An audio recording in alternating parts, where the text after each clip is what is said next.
भारत में 5 सितंबर का दिन शिक्षक दिवस के रूप में मनाया जाता है। लेकिन समाज में शिक्षकों के योगदान को याद करने के लिए यही दिन क्यों चुना गया? आप जवाब दे सकते हैं कि इस दिन डॉक्टर सर्वपल्ली राधाकृष्णन का जन्म हुआ था। सही बात है, लेकिन इस दिन को हम शिक्षक दिवस ही क्यों कहते हैं? क्या इसके पीछे कुछ कहानी भी है?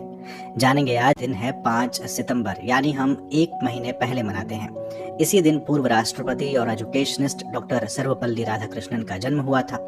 साल था 1888। आंध्र प्रदेश के तिरुतानी में जन्मे डॉक्टर राधाकृष्णन का परिवार मूल रूप से सर्वपल्ली नाम के गांव से था। राधाकृष्णन के दादा ने गांव छोड़ा और तिरुतन्नी में बसने का फैसला किया, लेकिन गांव के नाम को उन्होंने नहीं छोड़ा। डॉक्टर राधाकृष्णन ने सर्वपल्ली को अपने नाम से पहले ही लगा लिया और वो बन गए डॉक्टर सर्वपल्ली राधाकृष्णन। डॉक्टर राधाकृष्णन बचपन से ही एक प्रतिभाशाली छात्र थे। छात्रवृत्ति के माध्यम से ही उन्होंने अपनी पढ़ाई पूरी भी की और मात्र 20 साल की उम्र में उन्होंने एथिक्स ऑफ वेदांत पर अपनी थीसिस लिखी और आगे चलकर वो मद्रास प्रेसिडेंसी कॉलेज में फिलॉसफी विभाग में लेक्चरर बन गए। जब राधाकृष्णन पढ़ रहे थे तो क्रिश्चियन संस्थाओं का विद्यार्थियों पर बहुत गहरा प्रभाव था। आप उस समय के इतिहास को जानते हैं और राधाकृष्णन क्रिश्चियन संस्था में पढ़े थे। उन पर भी वो प्रभाव पड़ा, लेकिन इसके साथ ही एक परिवर्तन भी आया जो अपने धर्म और संस्कृति के प्रति अध्ययन को लेकर रहा। उन्होंने भारतीय दर्शन और संस्कृति का गहरा अध्ययन करना आरंभ कर दिया। डॉक्टर सर्वपल्ली राधाकृष्णन दरअसल ये जानना चाहते थे कि आखिरकार किस संस्कृति के विचार चेतन हैं और किस संस्कृति के विचारों में जड़ता है, क्या ऐसा होता भी है या नहीं। तो राधाकृष्णन ने तुलनात्मक रूप से अध्ययन किया और ये जाना कि भारतीय अध्यात्म काफी समृद्ध है और क्रिश्चियन मिशनरी जो हमारी संस्कृति और धर्म की आलोचना करते हैं वो निराधार है। एक महान विद्वान और दार्शनिक डॉक्टर राधाकृष्णन ने दर्शन शास्त्र में न केवल डिग्री ली और लेक्चरर बने, बल्कि साल 1917 में the philosophy of Rabindranath Tagore पुस्तक लिखी। इसके बाद the reign of religion in contemporary philosophy लिखी और भारतीय दर्शन को उन्होंने वैश्विक पटल पर रखा। उन्होंने आंध्र विश्वविद्यालय के कुलपति का पदभार भी संभाला और 1939 में वो बनारस हिंदू विश्वविद्यालय के कुलपति भी बने। यानी अपने जीवन काल के दौरान वे एक मेधावी छात्र रहे, एक प्रसिद्ध शिक्षक रहे, एक बहुप्रसिद्ध लेखक रहे और एक प्रशासक रहे और अपनी मेधा के ही दम पर वो भारत के पहले उपराष्ट्रपति और दूसरे राष्ट्रपति बने। इतने ऊंचे पद पर रहने के बावजूद वो एक सादगी पसंद व्यक्ति थे। मानवता की नजर से सब देखते थे। एक किस्सा सुनाता हूँ जो कवि रामधारी सिंह दिनकर ने अपनी पुस्तक में लिखा है। इसका उल्लेख उन्होंने करते हुए कहा है कि जब राधाकृष्णन मॉस्को में भारत के राजदूत थे, बहुत दिनों तक स्टालिन उनसे मुलाकात के लिए राजी नहीं हुए। अंत में जब दोनों की मुलाकात हुई तो डॉक्टर राधाकृष्णन ने स्टालिन से कहा, हमारे देश में एक राजा था जो बड़ा अत्याचारी और क्रूर था। उसने काफी रक्त बहाया और उसी रक्त के आधार पर प्रगति भी की, किंतु एक युद्ध ने उसके भीतर के ज्ञान को जगा दिया और तभी से उसने धर्म, शांति और अहिंसा की राह को पकड़ लिया। आप भी स्टालिन उसी रास्ते पर क्यों नहीं आ जाते? आप सोचिए, डॉक्टर राधाकृष्णन स्टालिन से कितनी बड़ी बात कह गए और स्टालिन ने इसका एतराज भी नहीं किया। डॉक्टर राधाकृष्णन की लोकप्रियता छात्रों, प्रोफेसर्स में ही नहीं बल्कि राजनेताओं में भी काफी ज्यादा थी।